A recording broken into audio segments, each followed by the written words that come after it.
It's now time for On the Line with Cheryl Wilkerson. The conversation will range from local dialogue to international. This show is meant to enlighten, inform, and to inspire. On the Line with Cheryl Wilkerson begins now. Hello and welcome to a new year. I'm Cheryl Wilkerson. This, of course, is On the Line. Excited about 2023. Hope you are as well. I want to say thank you all for joining me as you do every Sunday at 11 o'clock. I realize you don't have to do it. So I appreciate you joining me as you do. Excited about my first guest for the new year.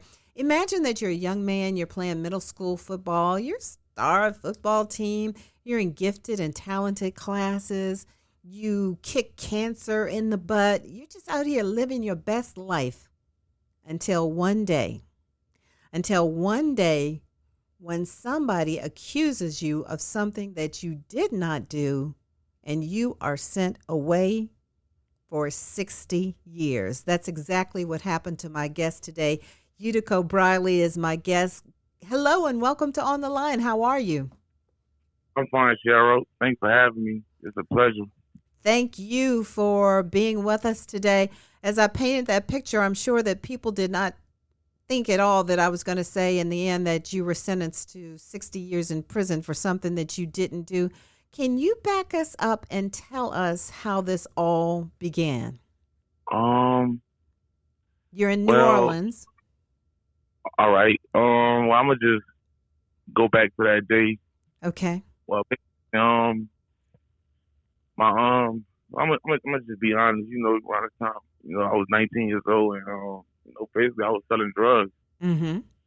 So, my dad and I had I actually didn't have me a car because I had ran the motor out of my car. So my dad was driving me off because, I didn't, in the area where I stayed at, where I used to lay my hair, I really didn't do no dirt at. Okay. So my father actually dropped me off in the area of New Orleans in Mid-City, which is between 3rd Ward and 17th. My daddy dropped me off over there so I can go hustle. So, now let me interrupt you so you can explain this to us so we understand.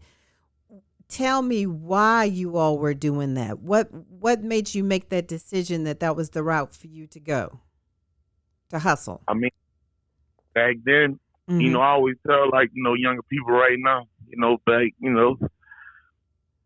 born in 93.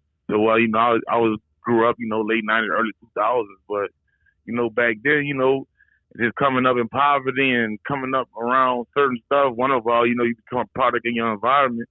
I'm a 90s baby, we're a direct effect of, the crack era. So, all my friends' parents, my parents, they was on crack cocaine. Mm-hmm. So, it was real prevalent in our community.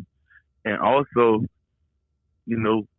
to make it out the hood, to make it, to be successful in our community, mm-hmm. The only way we saw it was to play sports, sell drugs, those were the only positive and successful people that we saw directly.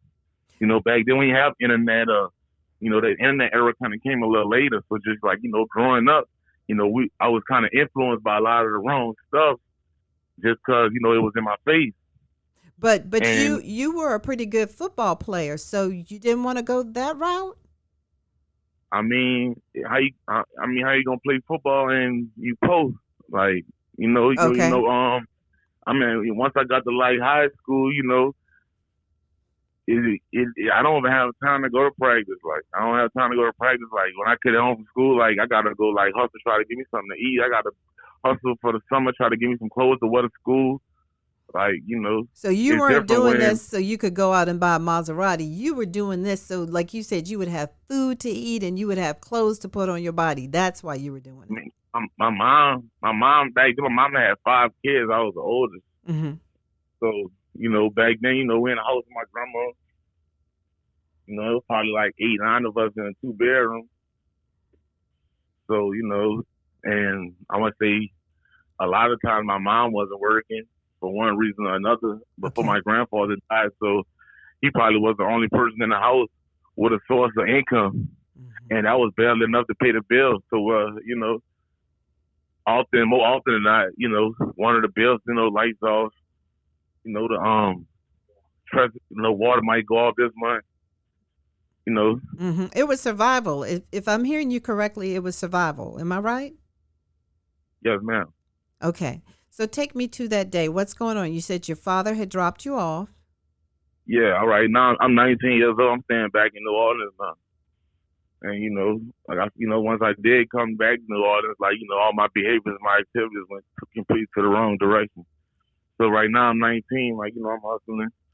So my dad dropped me off in Mid-City to go, do my little thing. And I'm walking with my partner, with two of my friends. Well, I ain't gonna say my friends, but I'm gonna say, yeah, it was about three of us walking to the store. And it just so happened, all three of these dudes are dead right now. So it's a crazy story. But, we were walking to the store, and a police officer pulled up, and he went to flashing the light on everybody. He was like, I know everybody except you. Like, who you is? So he asked me. So I broke out running once he told me to come here. And him and a few other officers, they chased me, they called me or whatever. I didn't get a chance to throw the gun I had on me, so he called me with a gun. Okay. So, now I'm getting arrested. I'm thinking I'm facing, weapon charge, convicted felon with a firearm. You know what I mean? I've been to jail before. So I'm really thinking got to sit a few months, my parole or whatever, I'm buying out and be straight. I ain't really, really thinking nothing of it. Mm-hmm. So, all right, And you know what? You said you weren't really thinking anything of it. And me, I'm a wimp. Yutico, I'm a wimp. Mm-hmm. So I would have been terrified. I would have been shaking in my boots at this time. But you just looked at it like, oh, okay, I got caught with a weapon, so I'm on parole, so I'll just go do a little time and I'll be back out. Is that right? Yeah, yes, ma'am. Okay. That's how I look at it, Cheryl, because, you're looking at jail like it's a part of the lifestyle. And then I had really, I had already been a few times, like I'm telling you, and that's another terrible thing that used to, goes on in our community where, we raised up and you got people telling jail stories like it's a badge of honor or something. They telling jail stories like, this is an expected part of life, So, back then it really wasn't nothing, probably allowed to go to jail for, a few months or whatever, got to sit. It really wasn't, When did you realize that it really wasn't going to be just a few months? Oh, when I was in central booking, Mm-hmm. and I know in New Orleans they your wristband is gonna be reflecting on what type of charge you on. Okay. So once they put a red wristband on my wrist, and a red wristband usually mean a violent charge. That was a red mean a crime of violence. And so then you knew. Yeah, when I was getting booked, and she put the we call them a Rolex. She put the Rolex on my wrist.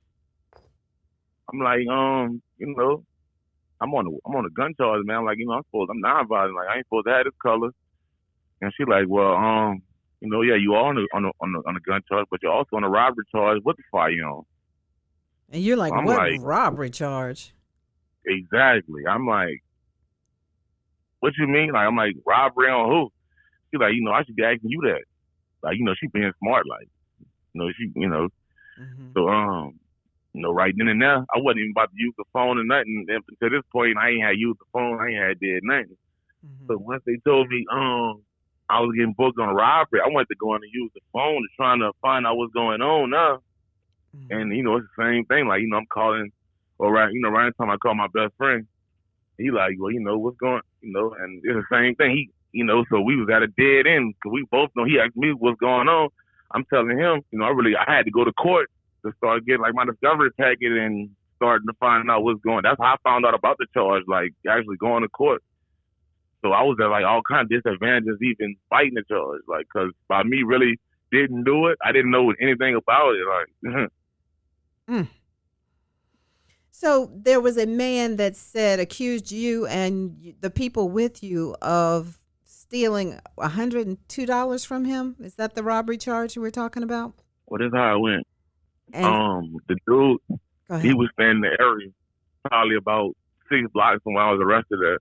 And he pulled up to his house, and 2 dudes came from behind the car and robbed him at gunpoint. They robbed him out of his phone and like $100. Mm-hmm. But that was how all right, so he reported it to the police or whatever. But the police, they knew I didn't commit the crime because, I was walking with 3, 4 other people. None of them was even detained, even questioned. I was never even questioned, interrogated, or no all robberies. Like, they was asking me questions about everything but robberies. Like, they was asking me all kind of stuff. But, the police, they knew I didn't do it. Because, if they was doing, like, an honest investigation, then, the people I was walking down the street with probably would have been detained, questioned, Because if y'all looking, and then, when they wrote the report, they looking at the report like, they stopped me because I was a suspect. Right. That's, and for the listeners or whoever, it ain't, you don't have to do too much research to see the corruption in the New Orleans Police Department to corruption and just, lying and, just fake police reports, how they do it on TV and all that. Like, it's really common down here to where that's a practice that's actually prevalent to what, the police just putting anything together, lying on you or whatever. I'm talking about to the point to where when I was doing my appeal, my lawyer was trying to find the police officers. All the police officers had got fired almost. I had probably out of 5 police officers involved in my case, 4 of them was fired because of misconduct, because of this. So, it was crazy, Cheryl. It was crazy. And so not only were you having to fight the police, because when you realized what was going on, if I have the story straight, you realized there should be tape of you that would prove that you were innocent. And so you asked for the tape. Did you ever get the videotape? Yes, ma'am. You did get the tape? No, this way, all right. When I caught this charge, I was already out on bond for another weapons charge, for a gun charge. So my lawyer that was representing me on the first charge, I automatically hired him at first for my charge this charge they put on me. But, all right, I was having trouble paying them, and I had still owed him some money. So he filed for the wrong time because he wasn't really even paying attention to my case. That was, that's another thing. That the criminal justice system down here is a business. Everywhere. So, well, everywhere, yes. I mean, for sure down here, though, down here in Louisiana, you got to think, this number one industry. This is one of the top industries in the state. Prison enterprise and all that, top industry in the state. So, just it especially when you go in the courtroom, like I say, it ain't even about justice, it ain't about right or wrong no more. It's like, you stepping into somebody's business, to somebody's office. It's about the money. But, and so he didn't really. I'm sorry to cut you off. What you saying, Cheryl? I was going to say, so he really didn't take care of you because you still owed him money, and so you weren't a priority for him. Exactly. So he filed for the wrong time for the footage at the hotel. That would have exonerated me early. That would have dropped the case early. But like you say, I'm so bottom of a priority because I wasn't paid all the way. I didn't pay him all the way. I didn't have nobody out here who was gonna handle my business really.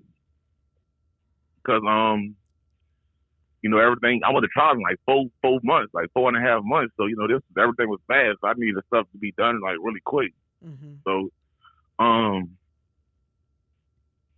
how long did you how long did you actually sit in jail? What do you mean? How long did I sit? What, all together? Yes. All together, I did 8.5 years, almost 9 years. 8.5, almost 9 years, when there was evidence out there that would have cleared you immediately of the robbery. I understand what you're saying about the gun charge, and I get all of that. But as far as that robbery, you could have been exonerated from that immediately. Exactly. I mean, but, technically for the gun, I could have got, from probation to, probably about 2-3 years, top 18 months. That wouldn't have really been, no long stretch like that. And what finally happened in your favor? Because in those 8.5 years, I know you were trying to get out of there, and the prosecutor not helping, not turning over tapes, not turning in other material, a lawyer that's not helping you because you're not paying them because you don't have the money. What eventually happened in your favor when things started coming the way you needed them to come? What happened? I mean, it wasn't really no event like that where it just, I mean, I got convicted. I'm sentenced to 65 years. I sat in jail.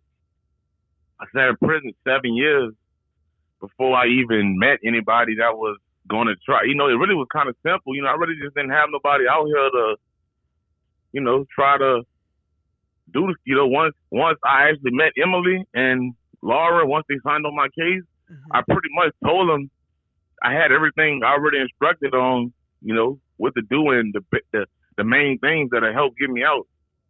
And explain to the audience who those ladies are. All right. I was on lockdown and I was listening to the radio, and that's when I heard Miss Emily Bazelon. She had released a book named Charged. So I got my people to Google her address. This is just something that I used to do. I just, you know, because basically, you know, I'm stuck in prison with basically a life sentence. I used to just write random people, not random people, but people that I think that try to help me. Mm-hmm. You know, because, you know, it's like, you know, at the time I'm feeling like, you know, I'm just in jail for the charge I didn't do, and it's just so easy to get me out. Like, it really wasn't difficult. So I used to just write all kinds of people, like newspaper, anything I could read in the newspaper, you know. That's smart. Programs, anybody that are, you know, in the criminal justice, wrongful convictions, innocent project, wrote all those type people. Mm-hmm. But anyway, I was listening to the radio early in the morning, and Emily Bazelon had released her book, Charged. So I basically listened to her talk about a book, and I wrote her a letter, you know, telling her, like, you know, I'm just like the character in your book, except, you know, the charge that he got convicted, I'm innocent. Like, she was writing about a dude that got convicted on the charge that he did. You know, I'm just like him, except I'm innocent. Now, I had actually like a pen pal from Oregon.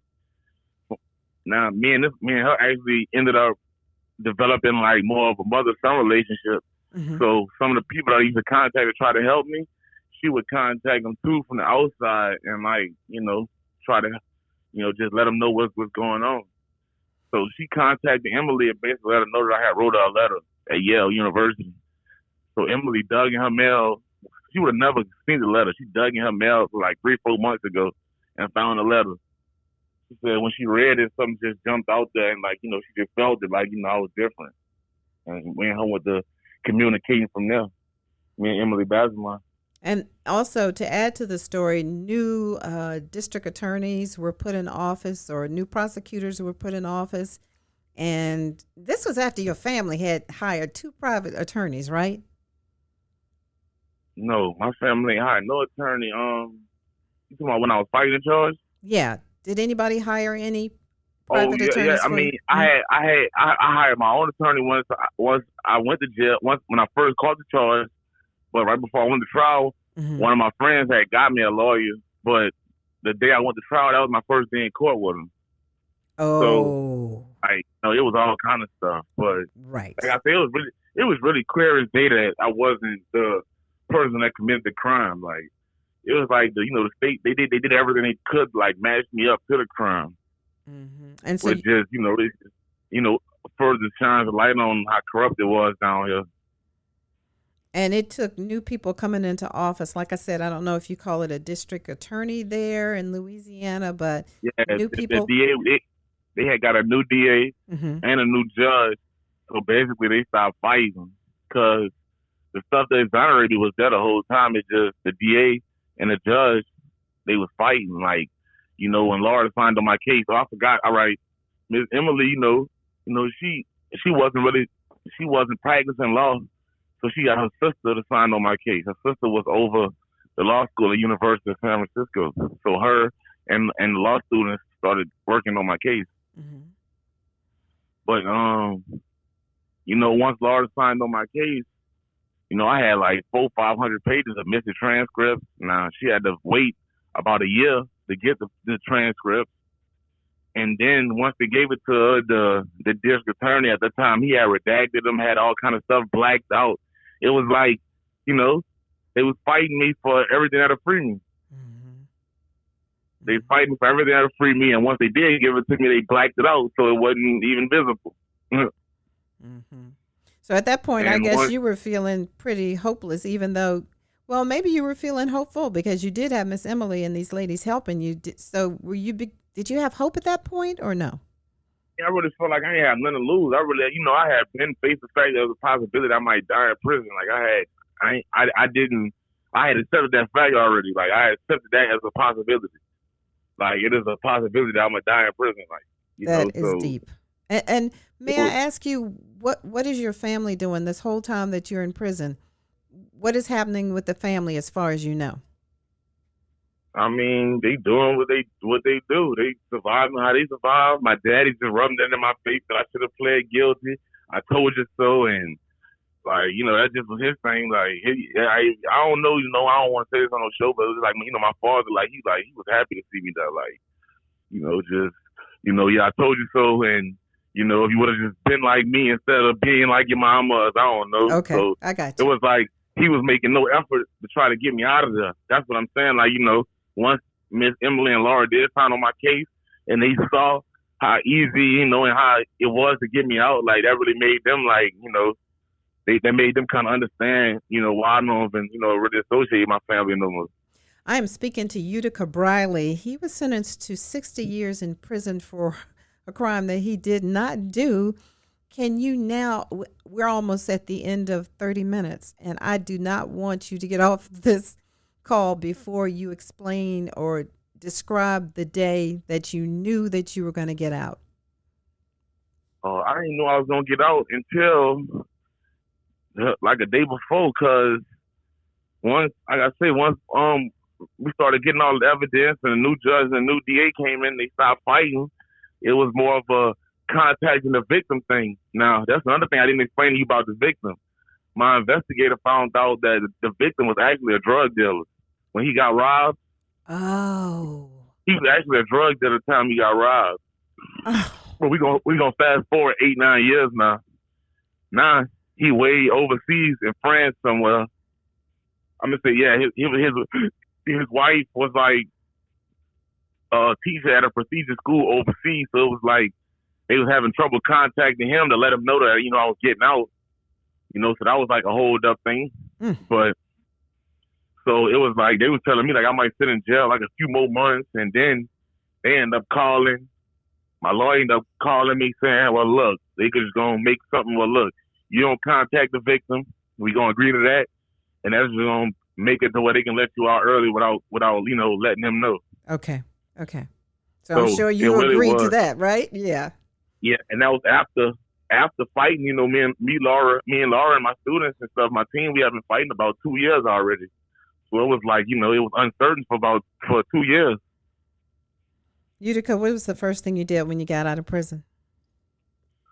I gave my mama a hug. The New York Times people was there with the cameras and stuff, and I know they wanted to make it look good and stuff. So my mama, she came, popped up, played the supportive mom role, make it look good for the newspaper. Mm-hmm. But I gave her a hug, gave my students a good hug. Gave my lawyer a hug. We sat up. It's just breathing the fresh air. They took some pictures. I was on the front of the New York Times, so they took their pictures and all this in the front of the gate. Mm-hmm. We went to a gas station. I went to a gas station, bumped into a correctional officer. It was crazy. It was so crazy.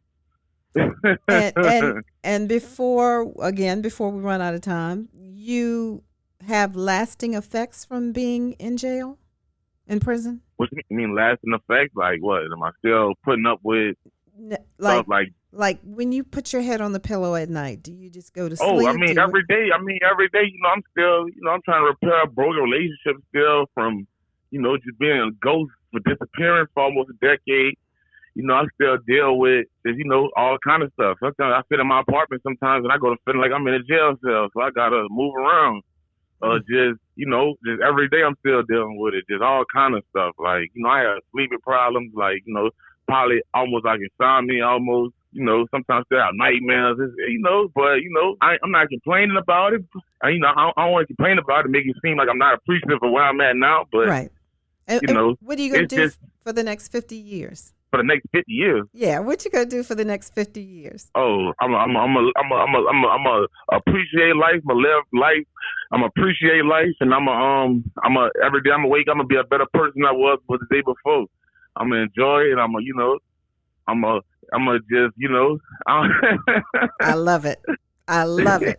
I love it. That's wonderful. I know that, like you said, you've been featured in the New York Times, and I know that colleges and corporations call you to be featured speaker, and I think all of that is wonderful. It sounds like you have your head on straight. I cannot imagine what you have gone through, but you have gone through it, and you have come out on the other side. And I just wanted people to hear your story because, sometimes people think, oh, well, they shouldn't do this or they shouldn't do that. And like you said, they don't even have any idea about the corruption that's going on, So I'm really thankful that you agreed to come on this show today. I'm thankful that you gave me the pleasure and the opportunity to be on your show, Miss Cheryl. It was actually a relief to, even have someone to talk to today. So you have a motto. Am I right about that? You have a favorite motto or a favorite saying? I got a few of those. Which one?